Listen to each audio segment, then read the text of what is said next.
Welcome to the November 9th edition of the PFF Forecast. It is once again Wednesday evening, which means not one, but two Seths. A Seth sandwich with Judah Fortgang joining us to talk about live betting strategy.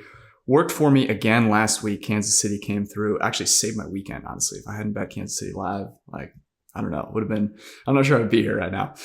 So we're going to talk about some strategy with him. It'll be a lot of fun. It's a great Wednesday episode and a return of Seth Galina's pet peeves. This is a good one. Let's rock.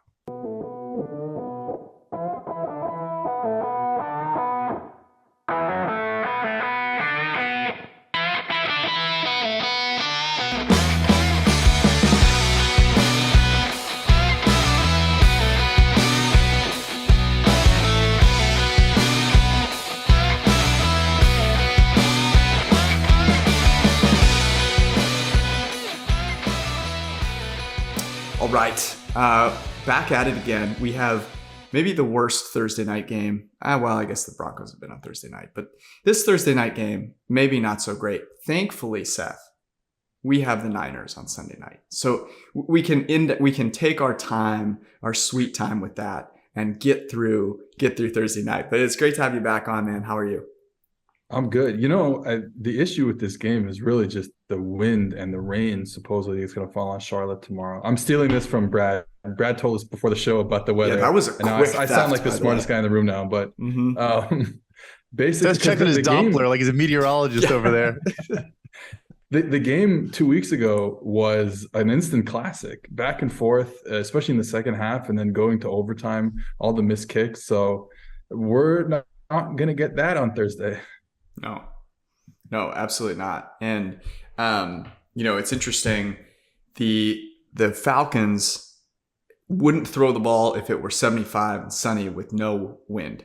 So they come into this game, loving to run the ball. They've got Cordero Patterson back. The Panthers, I believe, Brad, we're going to have, is it Baker? No, PJ Walker in this one. Oh, PJ Walker's back. Oh, look at that. I now feel infinitely better about DJ Moore. But Seth, so for people that are new, members of the printing press, Seth Galina, world-renowned, actually, star of stage and screen. If you haven't checked out some of his work on the whiteboard on It's Just Football, you absolutely should. Great show, by the way. You should check it out. But Seth is the right-hand man for the people that do the easy work on Primetime, Kirk Herbstreit and Chris Collinsworth, our wonderful boss, who chat with Seth every single week to ask him what to think about for the primetime games. So we figured it'd be good to have him on here as well. Let's start with this, Seth. Carolina, Atlanta. Atlanta going into Carolina, but as a 3-point favorite. It's -105 at FanDuel, -110 at BetMGM. By the way, you can see both odds now in the PFF app and go direct to the bet slip with either one from the PFF app. Seth, what is the biggest mismatch in this game?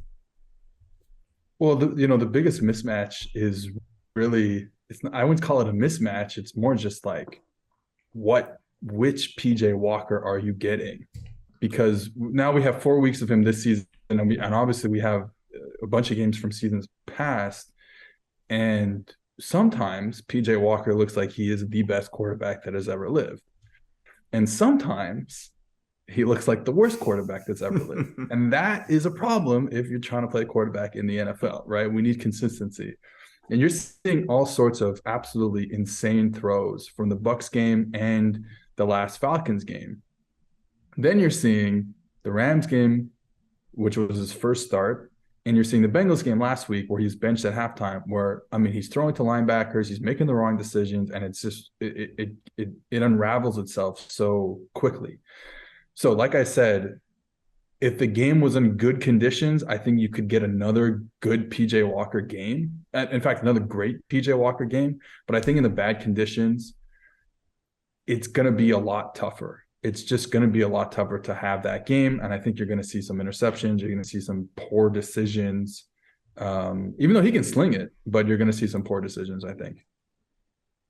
So you mentioned the fact they played a couple weeks ago. I think us as bettors get thrown a ton of information at us, a lot of narratives, a lot of like factoids, and it's hard to actually sift through what matters, what you can do with that information, what's actionable. So, as a world-renowned coach of football as well, what really can you do making adjustments? You just played this team, they're obviously in your division, so you know them well already. What are the things that coaches can sit down, notice tendencies, learn from the previous game, and actually implement and tell their players, here's what we're going to do now that we know this in this next matchup?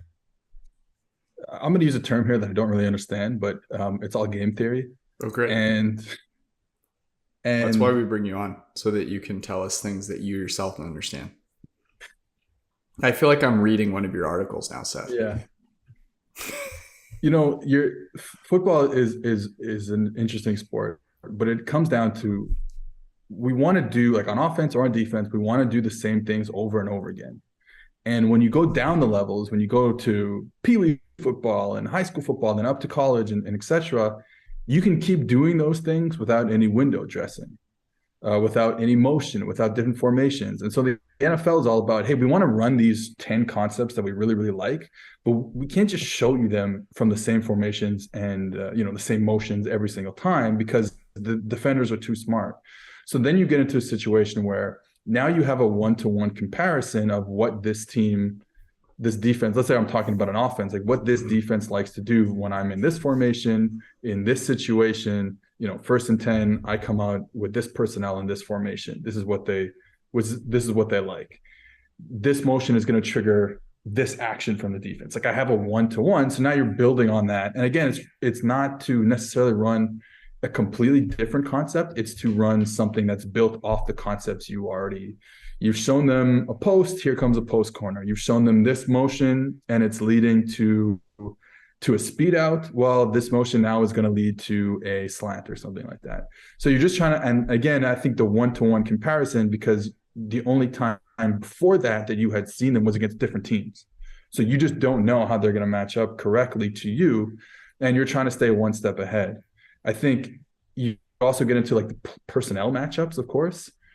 And this was going to be my bet of the week, and I have to change it now last minute because of this weather situation. But the Falcons tried to get Damiere Byrd kind of one-on-one on the corner. I think it was Dante Jackson for a couple plays on a post route. And, they set it up pretty nice. They got quarters. The safety to that side jumped up on Kyle Pitts, and they got the post route behind them. And Bird just didn't win. And like that's a matchup thing where you can say, okay, well, what if we get the same looks? Because we just saw it. And like teams aren't going to give you that much different, especially given the game was only 2 weeks ago. Okay, what if we put our other fast receiver, Zacchaeus? Olamide. Nailed it. Like, what if we put him on Dante Jackson, get the same look, but we get maybe a receiver we like better on that post route, and maybe we can get a completion. And that's why I was going to say over 22.5 receiving yards by that receiver, but I might walk it back a bit now with the weather. You're scared. You're scared of the weather. I'm scared of the weather. But anyways, that I think is like, figuring out their tendencies on a one-to-one basis and then getting the matchups correct there. Yeah, it's interesting. Weather is a tricky thing because you're betting the game right now. You never know what might happen with weather. If you can get a read on what that looks like, and then maybe pick off some lines before they change, you could be in good shape. I was looking forward to a particular matchup on the outside. Now, looking at the weather, I'm thinking about Marcus Mariota, for example, under, I think it's 154.5, passing yards, which seems ridiculously low until you realize that like the Falcons would prefer he have 0 passing yards. So I'll let you guys give your best bet here first, and I'll go last. Start with you, Seth. This is -3 over 42. Total is 42.5. Where are you looking? Yes. So like I said, I think Zacchaeus over 22.5 receiving yards is really interesting because, like I said, they targeted Damiere Byrd 6 times in the game 2 weeks ago, caught 3 balls, a couple of them were wide open, like kind of issues with the defense. So I don't know if it's him making a play. So just don't know if they'll go back to it. And I just like the matchup that they can get. Just a better matchup of Zacchaeus versus Dante Jackson, speed against speed. Brad, where you rolling? Yep. So what I like here is, look, Cordero Patterson came back in the last game, was on IR for a while, did score 2 touchdowns, but actually had, I want to say, 13 carries for 40 yards or something like that, about 3.5 yards a clip. Tyler Algier had 10 carries for 99 yards. It was really efficient. He's been playing better football the last month. And so not only was he more efficient, also, yes, Patterson is back, but now the first game back, you then have the short week going into a Thursday. I think it's going to be a committee approach again. They'll both get maybe 10, 12 carries each. I like Tyler Algier over 31.5 rushing yards. Obviously, the weather also a benefit if they're not throwing. Like you said, Atlanta doesn't throw regardless. So I like Algier over 31.5. I like where your head is at. Algier had, I think, a 40-yard run to start off that game. And there's probably a bunch of rushing attempts to go around here. I am going to wait to play this one. Okay, so if you're listening now, take a look at the weather before you play this one. But AJ Terrell is out. The Panthers are underdogs in this game. PJ Walker got every bad throw out of him last week. It was a disaster. So I'm rooting for PJ Walker in this one. DJ Moore is going to, instead of facing AJ Terrell, is going up against a young man named Cornell University Armstrong. And he has a 50.9 PFF coverage grade. DJ Moore isn't exactly Tyreek Hill out here, but his best games have come, his 2 highest graded games have come with PJ Walker playing quarterback. They are an underdog in this game. They are not a very good team, so I would expect them to play from behind. So I'm going to go DJ Moore. It's either 4.5 receptions or 58.5 receiving yards. I think I would lean receiving yards there just in case they're playing from behind. They got to throw some Hail Marys there at the end to try and come back. And I like his chances of obviously being a target if they're down late. So, I mean, look, who else are they throwing the ball to? It's DJ Moore. Let's move. Here, off the top of my head, Laviska Shenault, if you can get maybe I don't know what the receptions are, but they throw a lot of bubbles to him, and this might be a bubble game in the rain. So just something to look for. Maybe you're looking at the weather, looking for something else to bet. Thank you. I haven't placed enough bets on Laviska Shenault in my life, and you shouldn't. And you shouldn't. Let's get on to Sunday night. So Sunday night we have what I think you look at the schedule and you go, my gosh, what a great matchup. This is going to be an awesome close game. And this opened at San Francisco -4.5. It is now San Francisco -7 at home against the Chargers. The Niners 4-4, the Chargers 5-3. But it does not appear to be as if these two teams are kind of in the same tier right now. So Seth, this is interesting. Obviously a really banged up Chargers team. We've talked about Justin Herbert a bunch, not being nearly as good as I think we'd all expected him to be this season. So it seems like there should be mismatches kind of aplenty here. But tell me, where do you see the biggest matchup advantage in this one? It's hard not to look in the trenches with the 49ers offensive line versus the Chargers D-line. And this is even in the best 49ers interior offensive line specifically, and probably just offensive line in general. And it's still not a good matchup. It is still a very bad matchup for the Chargers defense. Honestly, any 5-unit offensive line is a bad matchup for the Chargers defense at this point in the season. But yeah, this could be rough. I mean, it was rough last week. It was rough the week before. It was rough the week before that. And so I don't see it changing. I mean, it's honestly, the Chargers are giving up, I want to say 5.8 yards per carry this season. It has not been good, but you kind of expect that with Brandon Staley, right? Like that's sort of his MO. I guess the difference has been that, they made this big high price move on JC Jackson. He was absolutely terrible before he went out.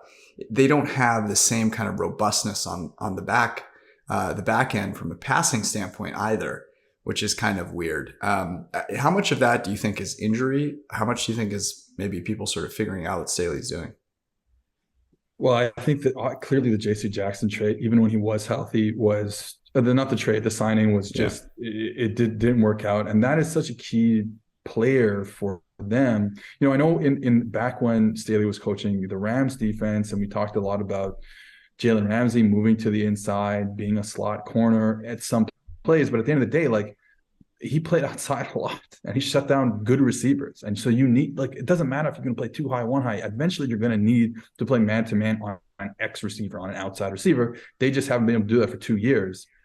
And Jackson was supposed to be the guy, played a lot of man coverage in New England. That it was just bad, right? We didn't know it was bad. We came back from the injury. It was bad. He's injured now.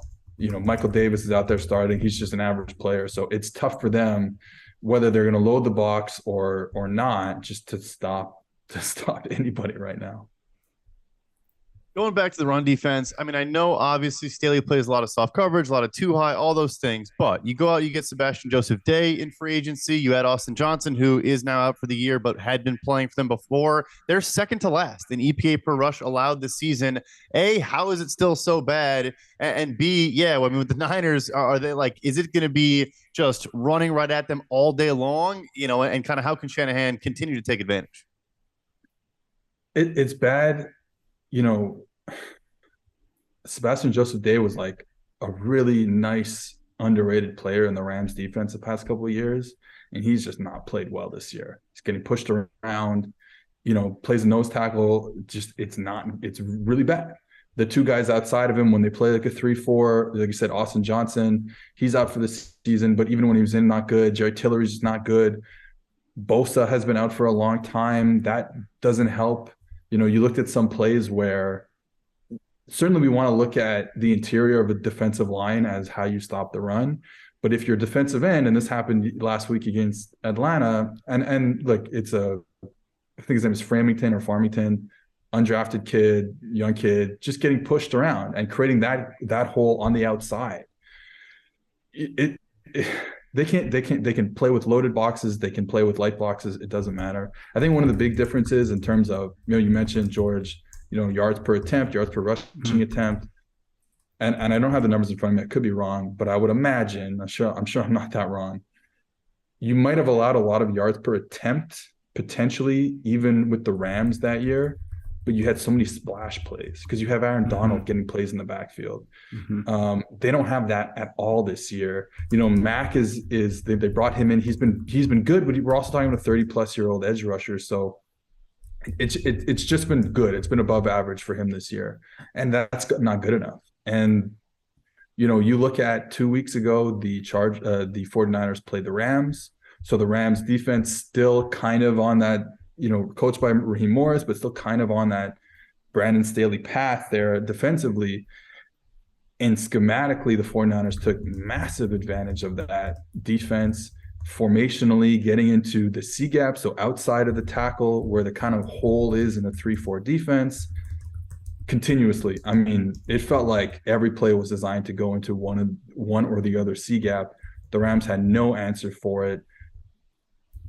I can see the same thing happening, and expect a lot of counter runs, a lot of power runs, a lot of split zone that ends up veering back into that C gap.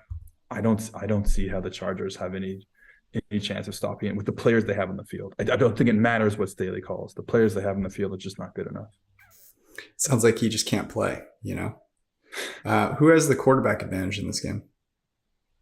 Justin Herbert, I think, has been really good this year. And I think you look at the injuries, I think we I don't know what from the media Seth. perspective, I know we love talking about Joe Lombardi's offense, and that's just not playing to Justin Herbert's strengths.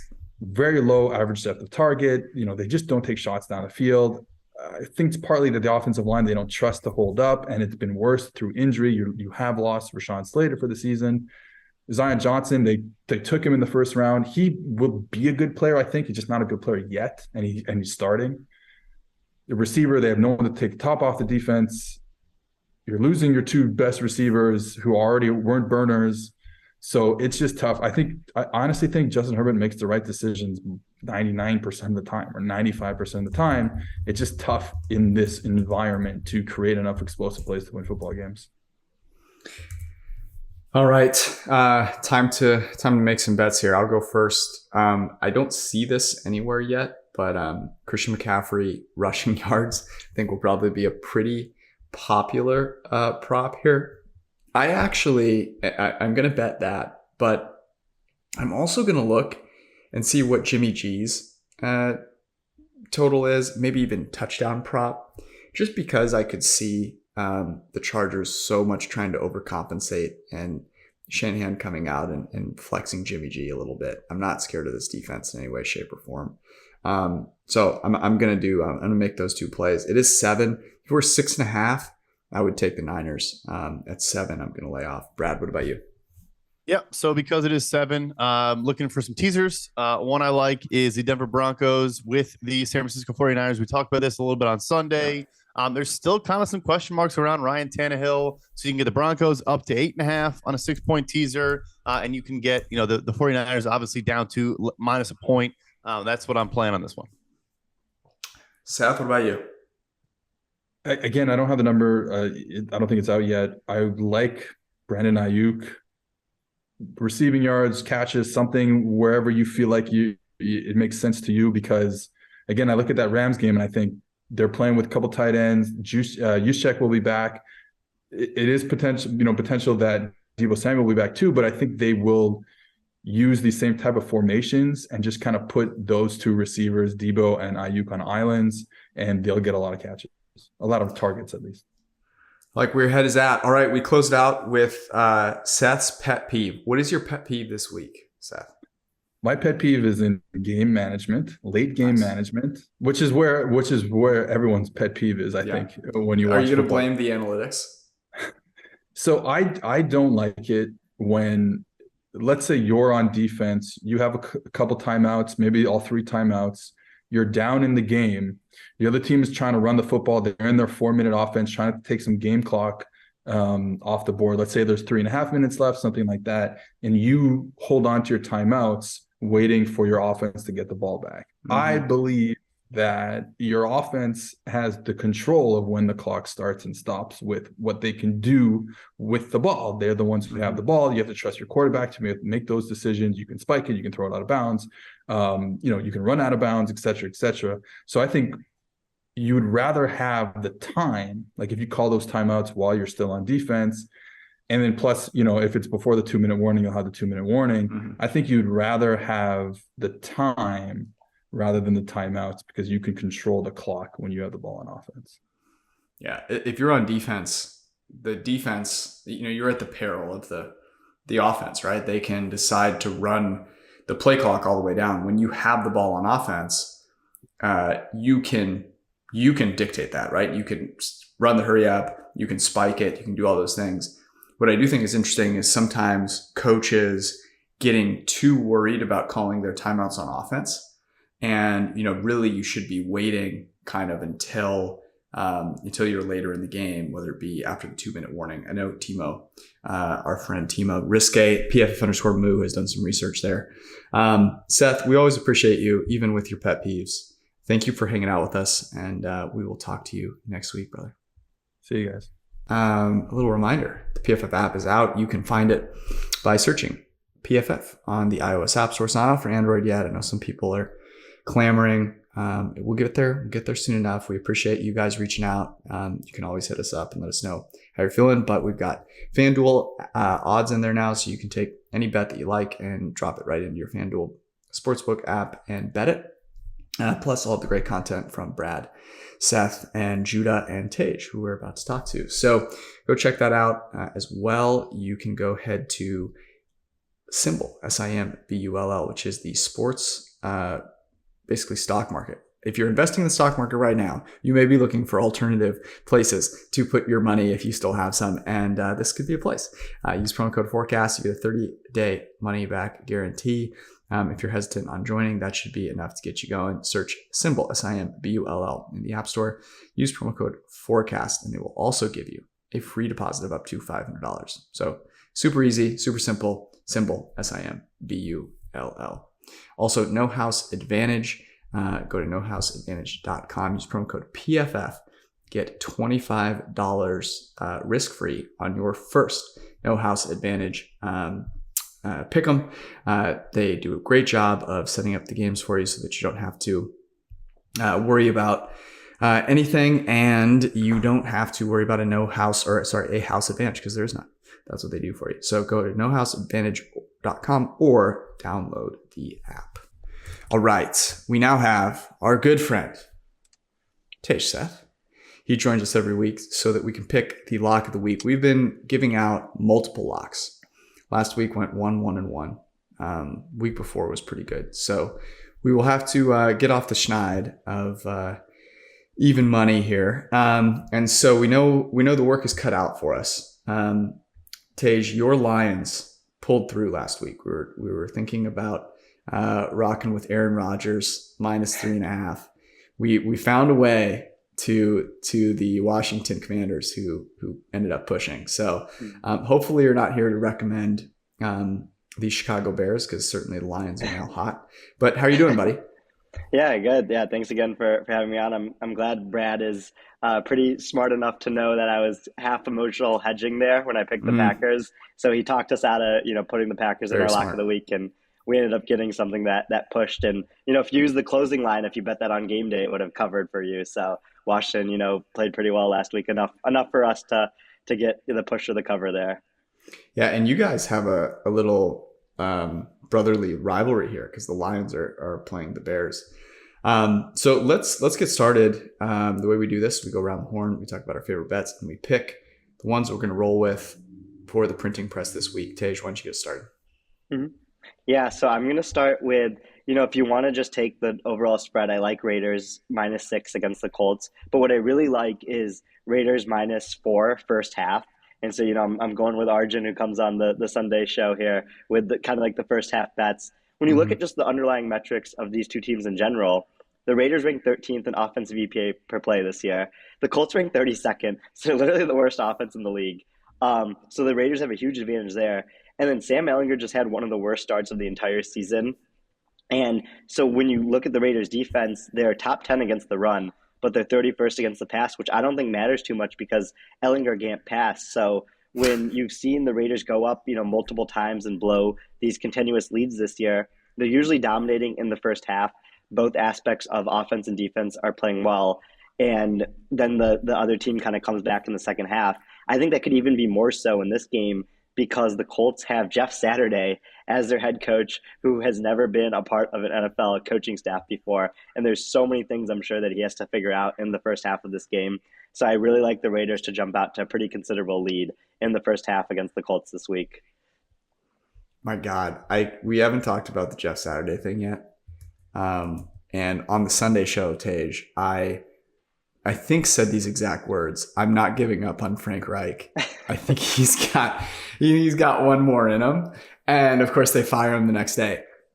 I have not seen anything that wasn't on Saturday Night Live that made me laugh as much as Chip Irsay's press conference. How is the sausage made? We need to know how the sausage is made. I don't know, but I do know how to build a football team. By drafting first overall every time a generational quarterback is there to be had. I mean, oh my God. That was amazing. Brad, where are you going? Well, Tej, I don't know if it's in front of you, but you must not have had Jeff Saturday's high school team's EPA per play. I heard it was pretty good. So maybe you didn't see that data before coming in. So I'm going to the Dallas Cowboys. They opened -4.5. And on the show, we talked about on Sunday how maybe one of the benefits of an early bet there is there was no news on Rashawn Gary definitively. There was no news on Romeo Doubs and a couple other guys definitively. Rashawn Gary's out for the year, and Romeo Doubs is out for 4 to 6 weeks with a high ankle sprain. So you also kind of talked about halftime splits there. I was messing around looking at first and second half EPA per play when the game is within one score. The Cowboys have the third best offense in the second half when the game is within one score. The Packers are dead last in EPA per play allowed in the second half when the game is within one score. They're also bottom 5 on offense. They're the worst second half team in the NFL. So nevertheless, I like that regardless. Just found that split particularly interesting. I think Dallas is going to steamroll the Green Bay Packers. And, if Green Bay needs to, let's say they're down or they have a lead and want to protect it, all these things, no Rashawn Gary. I mean, he's a top 5 edge rusher in the NFL. I don't get why the movement here is only half a point. It's now -5. I like Dallas -5. I love it. My first bet here. I have two that I really, really like. Let me start with this one. And you mentioned it earlier on the show with Seth on, but this is a teaser. I love teasing the San Francisco 49ers down to -1 against the Los Angeles Chargers, and a game that has a total of 36.5, which is Denver, Tennessee. The Broncos are +2.5 in this game. I will tease them up to 8.5. I mean, this is, I believe, the lowest total of the season thus far, and it has nothing. The amazing thing is this has nothing to do with weather. This is just how anemic these offenses are, and that's great. That plays right into your hands when it is a teaser, because those 8.5 points are worth way more in a low-scoring game. There's much less likelihood of there being a wide point differential, whereas with a high total, obviously, that increases. So I love that. I think there are a couple of other games that maybe you consider teasing it with, but I don't think there's a bigger mismatch than the San Francisco 49ers at home versus the LA Chargers. So that will be my first bet. Tej, you're up next. Mm-hmm. Yeah, no, love both of those picks from both of you. I'm going to go with a player prop here. This is one that will be written up on pff.com when I do my weekly, and the app when I do my weekly rushing yards props. Saquon Barkley over 93.5 rushing yards. And this is a big number to get to in a game. But when you look at what the kind of the year that Saquon Barkley is having right now, he has the second most carries in the NFL this season. And what we usually see is as volume goes up, efficiency goes down. He's still top 10 in rushing yards over expected with 0.34 rushing yards over expected on this year. So he's been able to kind of find a balance between having a lot of volume and still being very effective.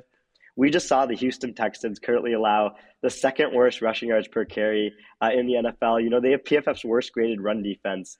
And they're going up against the Giants offensive line that is 12th in run blocking grade. So I think that's a pretty big mismatch there. And then you throw in Saquon's ability to create and his explosiveness. I think, you know, he could really hit like 100 yards in this game and even go further than that. So I like him over 93.5 rushing yards. Running backs do matter. Takeaway there. Brad, you're up next. Yeah, I like that for sure. We saw Miles Sanders. You know, it was pretty easy on Thursday against the Texans, so I like that one for sure. Next one is, you mentioned our grudge match, although sadly, as Tej and I are all too familiar with, I think the winner of this game is whoever's team loses, Detroit and Chicago for draft position. But nevertheless, the over 48.5 here, I know we don't do a ton of totals, but I mean, these are two of the worst defenses in the NFL against two, at least for the last month, pretty good offenses. Both teams can move the ball on the ground very, very effectively. They are both top 10 in EPA per play, both bottom 10 in EPA per rush allowed, and both near the top in EPA per rush. So yes, that can kind of burn some time off the clock, but you can also throw on both of these defenses. Kyler Gordon, the Bears slot corner, is a rookie. He is getting better, but he is still allowing a ton in the slot. And I think Amon-Ra St. Brown could absolutely take advantage of that matchup. And then, you know, for the Lions corners, we got a full week now of Chase Claypool and Darnell Mooney, and they're going to do a lot more there. And I just think there's going to be a lot of points in this game. As of right now, the weather report is clear. That's kind of the theme of the day. So yeah, over 48.5 in the Detroit-Chicago NFC North barn burner. That was going to be my next one. So I'm with you on that. Let me give you one that I like here, and this is, oh man, the odds stink.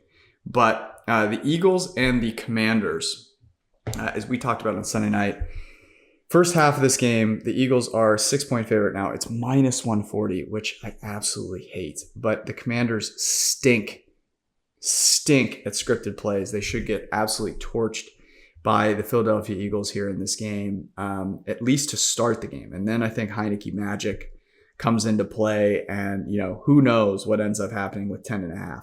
But the Eagles are one of the best teams in the first half and in the first quarter, notoriously a little bit slow to end the game. So I like that one quite a bit. I don't love that -140 though, so I already feel kind of a little like a square getting that out. But hopefully Tej can rebound from my giving out of a -140 bet and get us back on track. If you just want to, do something that a couple people do in the industry where you just put your wins and losses and you don't put like the X amount of units you won, Yeah, you can do that there for that bet. So that's good. minus Yes, 140, yeah. I'm 65% picking minus 500 money line. Exactly, yeah. Um, here's a spread that's even money or minus 110 either way here. I know that you guys both said you like the Bucks on the Sunday show, but like I just really like the Seahawks in Germany plus 2.5 against the Buccaneers. This resurgence of the Seahawks defense has been one of the bigger stories of the season so far. I think when you look at kind of where they started the year, where they were bottom 5 in EPA per play. Since week 4, they've ranked 9th in EPA per play, and the Bucks, whose defenses have been stout, Tom Brady's whole tenure there, have really gone down to 22nd since week 4. They've been really struggling as of late. And then I think, this is really where we can start to say that Geno Smith is a legit quarterback that isn't, relying on unstable things to make his productivity high here. He ranks 7th in, passing efficiency on the year. Brady ranks 15th. So, when you kind of have that passing game advantage where Geno Smith, good offensive line, is throwing to DK Metcalf and Tyler Lockett versus Brady, having the lowest time to throw in the league where he doesn't generate as many explosive plays as we're used to with a bigged up offensive line. I do like the Seahawks in this spot, with kind of like the differences in where the teams are at right now. I would say good news, well, I guess, depending how you look at it. But actually, BetMGM right now, Seahawks, you can get a +3. It is minus 115, so shaded towards that side. But getting the full field goal is key. I will say, when I put out that I liked it, it was minus 1.5 when I bet it on Sunday. So that is obviously a different bet at this point. Again, the line movement is a different conversation. So last one for me, I already mentioned it earlier in the show. It's the Tyler Algier over 31.5 rushing yards. I just think this is going to be a game where him and Cordell Patterson might get 15 plus carries in this game because, as we know, they're game script agnostic, which makes me like it even more. Cordell Patterson is back, is obviously the lead back, but the short turnaround after his first game returning from injury makes me think maybe, they limit him a little bit. He's a guy that's kind of always had some minor soft tissue stuff, and I think they will try to protect him to a degree. Obviously an important player for them. So Tyler Algier over 31.5 rushing yards. I am a big fan of rushing yard props this week as it pertains to the San Francisco 49ers, but I can't find those are not out yet. So so it's a bit of a bummer. I have one more because those are not out that I'll throw out here, and I kind of want to hear what you guys think about this. So the Cleveland Browns are +3.5 in Miami. Cleveland coming off of long rest. Miami, not so much. Tua has been absolutely amazing. And, they have Clowney and Garrett. Armstead's been really good, but on the right side, that's not quite been the case with Brandon Shell, 48.5 pass block grade, which is really, really bad. 68th out of 74 tackles. So you think about a guy like Tua, in this game, Denzel Ward, Brad is supposed to be back. Is that right? And it's not like not like Denzel Ward's going to slow or stop Tyreek Hill. But 3.5, I don't know. There's something that just tells me the Browns are, our model likes it to begin with. But in this game, I just think that maybe we're overrating Miami ever so slightly, and Cleveland at 3-5, kind of a plucky team. So that'll be my last one. Seth, do you have any more? Tej, sorry. Those are all the bets I had. Yeah, I think we can. If you guys don't have anything else, we can probably go into it. Oh boy. All right. Where is Brad? Let's start with you. What are your favorites? I'm glad we saw eye to eye on these. A couple of these. I think my favorite is that teaser. The Titans are 5 and have 5 wins. The largest win is by 9 points. So you're getting Denver to 8.5, which is, arguably one of the best defenses in the entire NFL. Could be Malik Willis, even if it's Ryan Tannehill. I still like it. And then the Niners. Now that it's 7, I love the teaser there. They really should win this football game. So that teaser is my favorite bet of the week, I think. All right, Tej, what about you? I really like the teaser as well. I'll back up Brad there, and I also like the Cowboys -5. I don't think Rashawn Gary was having a defensive player of the year type season, and like really the only thing that kind of made the Packers defense not be like awful. Like they weren't good, but they weren't awful either. And I think they like really dropped pretty far without him. Yeah, I guess a little bit of a worry for me is just that the idea that Aaron Rodgers is this big of an underdog at home to to any team is honestly kind of surprising. It's just something that feels a little off. Let me throw out one more actually for you guys. The LA Rams -1.5 at home against the Arizona Cardinals. Is this not disrespectful to a team that's like owned the Arizona Cardinals? One big thing here, which needs to be monitored, is Matthew Stafford is actually in concussion protocol. After the game on Sunday, they said the doctors checked him out post-game. They deemed he deserved to be in concussion protocol. He's considered day-to-day. But at the same time, Kyler Murray is also day-to-day with a hamstring injury. So I almost think it's just there's like too much going on there. Because I agree with you. It moved from, I want to say, 3.5 to like 1.5 today on the Stafford news. It's just kind of tough to gauge the situation there. Okay. Not an official lock of the week. If Matthew Stafford is playing and Kyler Murray has a hamstring injury, which I didn't know you could get from playing Call of Duty, but maybe he's doing it with like the VR goggles on and like pulled a hammy. I forgot to mention that one. I really like Detroit, Chicago over as long as the weather isn't too bad there. I feel like we have to have some sort of fade of Jeff Saturday. I mean, Frank Reich, in my opinion, I'm curious where you guys stand here. He is he's a really good coach. I'm not quite sure he's like tier 1 based on some of the personnel decisions he's made. But in terms of like decision making, he hasn't had any offensive players really with which to work. But you're going from a guy that I think has his what together to a guy who has no idea what he's doing. Like was 500 in high school. I mean, let's be extremely clear. Like Jeff Saturday has coached high school football and his team was, I believe, 500, 1 or 2 games, maybe over or under. So 16. Yeah. So barely over. I mean, they don't have anybody to call the plays. Yeah. It's Parks Frazier, who's 30 years old, who, look, no disrespect, but he was an offensive quality control coach, I think 2 years ago. No, I agree. I think we should. I think we have to do it. Almost out of principle at this point. And Darren Waller, more football reason. Darren Waller might finally make his return in this game. Wow. That's not definitive yet, but it sounds like it's tracking that direction. I think if it's announced he does play, I can see this cross 7. So maybe a little bit of value there too. Okay, what did you like there, Tej? You liked the first half?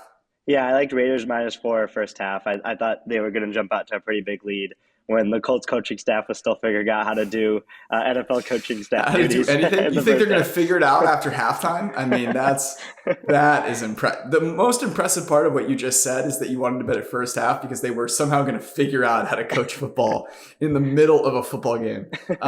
That would be really impressive. Okay, here's what I think we should do. I think we should do the fade of Jeff Saturday. You know what I actually really want to fade? It's not Jeff Saturday. I like Jeff Saturday. He's fine. I'm sure he loves to run the ball too much. Great. That'll be good for him.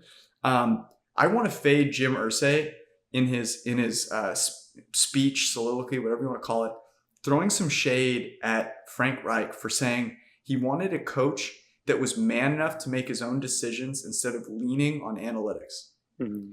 You know what I want? I want to invest my money with someone that's man enough to make their own calls instead of using math to invest money smart. That's what I'm looking for, God, not smart. So we've got Raiders -4 first half. Teaser, Denver Broncos out to 8 against the Tennessee Titans, and the Niners down to -1 at home against the Chargers. I feel like we should throw a player prop in there just for a little fun, just to feel a little something. Do we want to throw a Thursday night player prop in there? I don't hate it. At all. The Tyler Algier one was pretty good. What was that? Why not? 31.5, Brad? Yeah. 31.5. Mm-hmm. All right. Tyler Algier, rookie running back, first round pick, Tyler Algier, over 31.5. We'll throw it out there. So we got 3 locks of the week, but some other bets that I think we all felt pretty darn good about as well. So that it is. Hopefully we can get over 500 on the lock of the week this week. We were 1-1-1 last week. I think it was 4-0-1 the week before. On the season, I believe 12-6, if memory serves me right.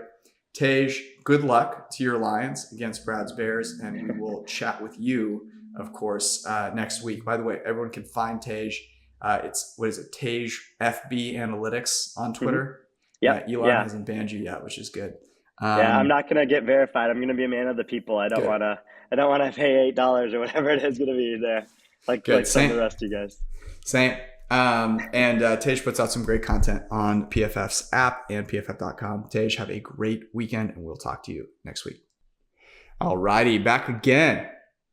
Our man, Judah Fortgang, he does two things very, very well. He identifies alt spreads to bet before the game, and then while the game is happening, he makes sure to invest at the right time. And the best thing is that he shares the strategy with which he goes into each week before, so you can actually prepare. I find this, I gotta be really honest, this has been incredibly helpful for me because I get overwhelmed on Sundays. A lot of shit going on.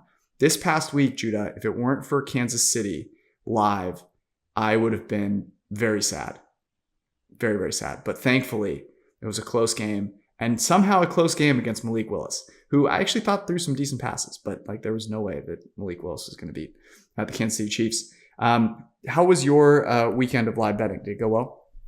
My weekend was terrific, actually. I jumped on Minnesota over, as we discussed, got to about 31. But better yet, I took their money line at plus 330. Really just kind of, as Arjun said on Sunday night, Kirk has a way to kind of pull these games out. I jumped on that. Also, I took the Jags money line at the bottom, basically saying, this is it. Like, everyone jumped off them this week. Everyone was jumping off them in this game. Like, this is precisely the spot where they come back. So jumped on two big money lines, and if you hit them at plus 320, plus 330, that makes up for other flaws like taking Andy Dalton in primetime. See, I avoided that, but I took Sam Ellinger against Bill Belichick. So we'll leave that week in the past. We'll move on to this week. And let's get to, first off, are there any alt lines that you like heading into this week? Yeah, I have to say, and this is my famous last words, this might be my favorite alt line of this season. And I'm sorry to both of you who I think gave out the other side of this. If I'm starting... From the man who gave us Jets minus 5.5 against Green Bay, we have his favorite line of the week, of the year. Okay, Norris is going too. Here's the play. Yes, it was just written up on PFF. You can find it there. The play is Seattle minus 7.5 and over 17.5 points at plus 400. Okay, the reason I just want to give a brief recap of why I did that specifically. If you click the same game parlay feature on DraftKings, they give you better odds. So if you just use a regular boosted odds, it's not going to be plus 400. Obviously, if the Seahawks are going to win by 8, they're probably scoring more than 17.5 points. That's just a throwaway leg to basically get the boosted odds on DraftKings. I like it even to 300. But here's the play. Okay, let's first start with what's actually being sourced in, what's being priced in. If you look at, I compile like a power rankings from a bunch of different media outlets, combining PFF, 538, Football Outsiders, in Predict, and I equally weight them. And basically, we get a story which says that Tampa Bay is the 8th best team and Seattle's the 16th best team. If we just take in Predict, which is basically just using the actual spread to create a power ranking, so it's literally being priced in at this exact moment, it's 7 and 20, right? The Bucs being the 7th best team, Seattle being the 20th best team. I don't think that is remotely close to the story, at least like from an efficiency perspective from these teams. I'll just list off a few stats to give the general overview. If you're looking at EPA, especially on offense, Seattle's 8th, Tampa Bay's 21st. Just looking at percentage of drives that Seattle scores, 44%, that's 5th best. The Bucs score on 35%, that's 20th. The Seahawks are only punting on 30% of their drives, that's 7th best. The Bucs 45%, 26th best. You get the idea. Okay, the efficiency is clearly on Seattle's side. Okay, another point here that I don't think is being priced in, and I'm all about what's actually being priced in, as opposed to just kind of spinning at the same talking points that are probably baked into the line, is that Seattle has improved and Tampa Bay's gotten worse as the season's gone along. I don't think we can just say like, oh, it's end point. Seattle is a team full of rookies, right? Abraham Lucas and Charles Cross are starting on the offensive line. They're starting Tariq Woolen and Kobe Bryant as rookie cornerbacks. They're going to get better. This is what happens. Rookies get better as the season goes along. Conversely, Tampa Bay starting a bunch of older players, right? It shouldn't be shocking that Mike Evans is banged up. It shouldn't be shocking that Chris Godwin coming off an injury is getting worse. Julio Jones is the corpse of what he used to be. Of course he's getting hurt. This is an older team, right? Like, it's not surprising to see them slow down as the season goes along. So we already have an overall picture of Seattle being a better team. And even if we just take into account more recent weeks, it only further bolsters the case. Okay. But that all should be priced in. So why are the Bucs still 2.5-point favorites? Is it just because of Brady and Geno Smith? Yeah, it's 46 seconds, bro. Yeah, exactly. But like, the 46 seconds is ignoring the other parts of the game where they couldn't move the ball against a Rams team that is just awful. But really what I think is behind this bet is that they're still pressing in the Bucs as the 2021 team, and there are some real fundamental issues that I don't think are just going to go away. Right? Like, everyone's been talking ad nauseum about the Bucs run game, and it's bad. Right? It's awful. What's worse is that the team is throwing into perfect coverage 51% of the time. This is a number that would have led the NFL each of the past 4 seasons since we started tracking this at PFF in 2019. Okay, what's baked into that is receivers who can't get open and a scheme that's not allowing players to get open. That doesn't just go away overnight, right? And like, the base rates are pretty revealing there. On perfectly covered plays, the EPA is negative 0.3 for most teams. That's a lot worse than the Tampa Bay Bucs run game is right now. All of which is to say, hard to do. We have the Bucs with fundamental issues. Okay, they're still being priced in as the team from last year, even though there are clear differences. And conversely, Geno Smith represents like the opposite. Like, at what point are we going to say, okay, this is legit? Does he need to continue playing at a top 5 pace? Like, I just if we're hitting on this angle, right, and like, Bucs are truly as bad as I think they are, and they're still being priced for a team they're not. This is exactly the kind of odds at plus 400 you're trying to get. This is exactly what really builds the bankroll. Yeah, I think people are obviously going to be hesitant to see Tom Brady getting run out of the gym by Geno freaking Smith. But you know what wouldn't be surprising is Pete Carroll running Todd Bowles and Byron Leftwich in the gym.